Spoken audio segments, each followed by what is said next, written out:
1, 2, 3, 4.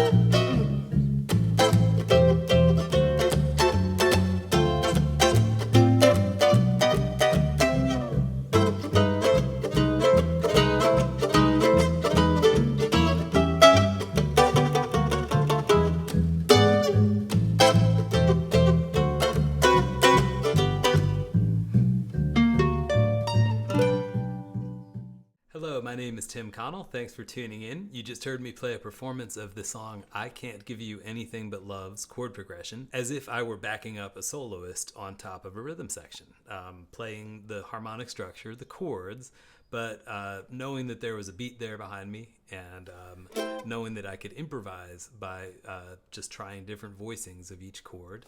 And a lot of the fun of that came from something called left hand muting, which just means that instead of letting a chord ring like that, we have the ability to stop it like that. And you probably couldn't even see what it was, but there's a way to do this, and we're going to learn it in this lesson. So it takes your strumming from something like this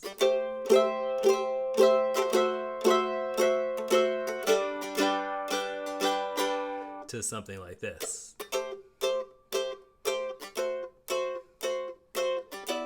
So that would be the crisper staccato sound, and you get it by learning this trick with your left hand. So let's get into it.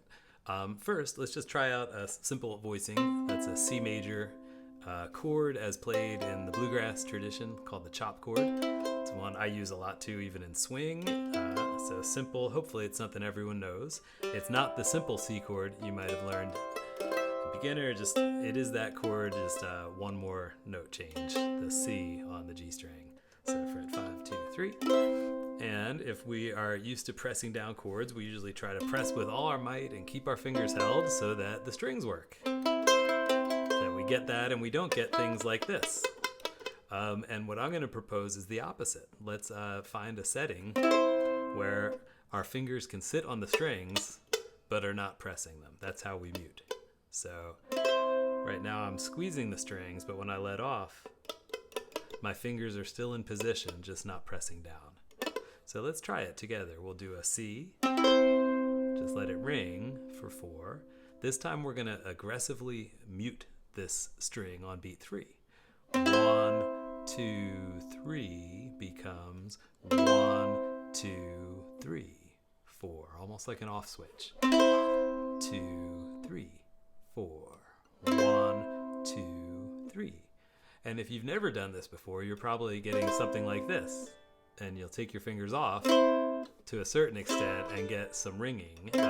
So another approach that you could take to get this is to think of this setting where your fingers are looking like they're playing the chord but not squeezing. Make that the default setting. So it still looks like I'm playing a C. However, I've got the default setting, and I can only squeeze when I want to. So that's what the next exercise is. We'll count 1, 2, 3, 4, 1, 2, 3, 4. So 1, 2, 3, and here it comes. 1, 2, 3, 4. And that type of exercise will get you used to playing, fingering a chord shape, but having it mute the strings. I know the E string isn't being fingered, but usually some part of my index finger would mute that. Maybe even that part of my hand. But that's a problem too. You're getting this, you're doing your job perfectly, but you're still getting a little bit of a ringing string. Just you tighten up that finger there.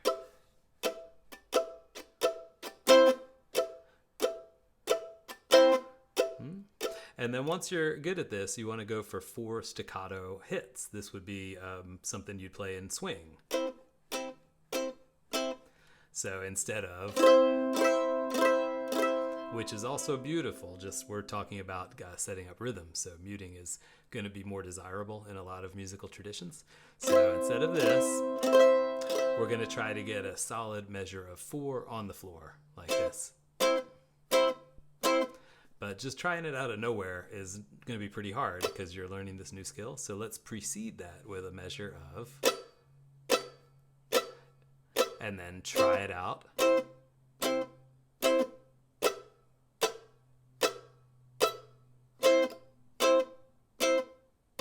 And if you're getting something more like this,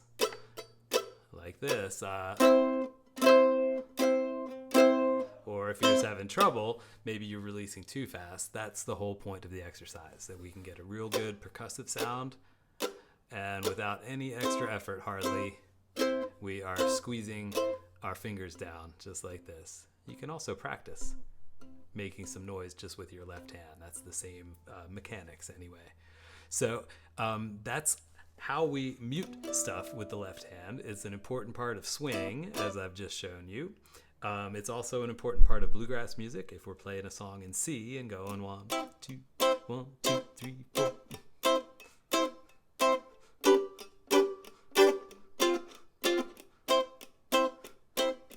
So we don't have bluegrass sounding like boom chuck, boom chuck, boom chuck, boom chuck, boom chuck, boom chuck. We play it like this. And so that's all being muted with my left hand fingertips. All right. Thank you so much, Tim Connell. Always a pleasure. I'll be having a free one of these every week. And if you'd like to check out more lessons with tons of charts and sheet music available, you can go to timsmandolessons.com. Thank you.